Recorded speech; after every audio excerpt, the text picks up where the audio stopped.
Hello बच्चों, let's read the question. The question is saying Darwin finches are the example of, पहला है biogeographical evidence, दूसरा है paleontological evidence, तीसरा है embryological evidence और चौथा है analogous organ. तो आइए देखते हैं हम इसका की कंसेप्ट. तो अगर हम बात करें इसके की कंसेप्ट की, तो इसका की कंसेप्ट हो जाएगा डार्विन फिंचेस. डार्विन फिंचेस क्या है? ये एक बर्ड ग्रुप है जिसमें 15 स्पीशीज ऑफ पैसेरियन बर्ड्स होते हैं. तो हुआ क्या था कि जो डार्विन थे वो जब गैलापागोस आइलैंड गए थे तो वहां पे उन्होंने अमेजिंग डाइवर्सिटी देखा था ऑफ कुछ बर्ड्स का, और उन बर्ड्स का इन्होंने नाम दिया था Darwin finches.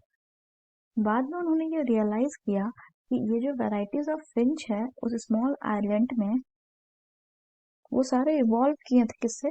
From the original seed eating bird. तो यानी ये ओरिजिनल कैसे थे?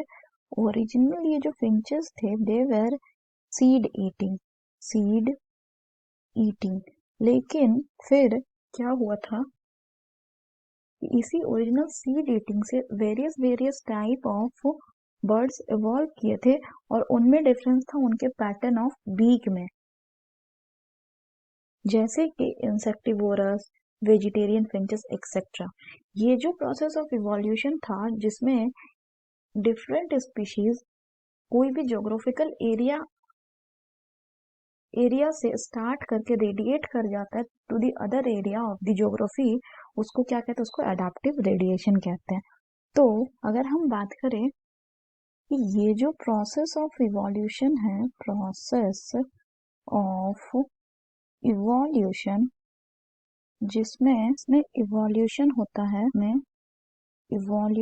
होता है डिफरेंट स्पीशीज का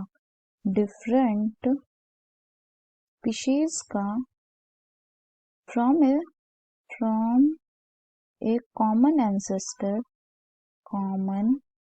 एंसेस्टर. फिर ये जो है ये रेडिएट कर जाते हैं, they radiate to different geographical location.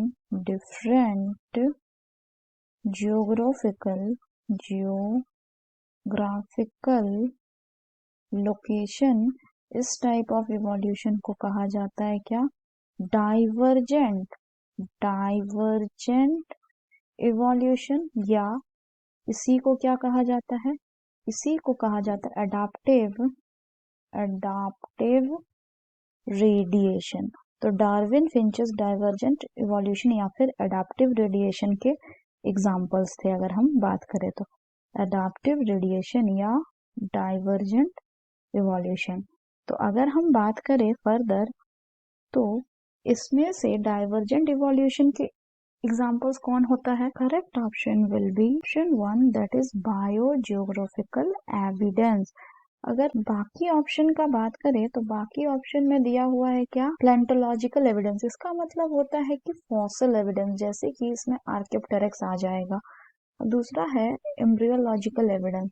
तो एम्ब्रियोलॉजिकल एविडेंस वो होता है जो एम्ब्रियोनिक डेवलपमेंट के द्वारा मिले, जैसे कि presence of the vestigial organ, जैसे कि अपेंडिक्स. उसके बाद है आपका एनालॉगस ऑर्गन. तो एनालॉगस ऑर्गन जो है ये किसको डिफाइन करता है? ये डिफाइन करता है आपका convergent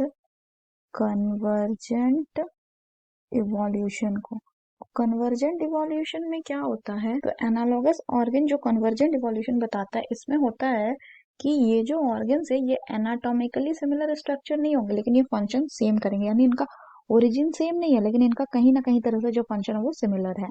So that's all for the question बच्चों. Hope you understood it well. Best of luck.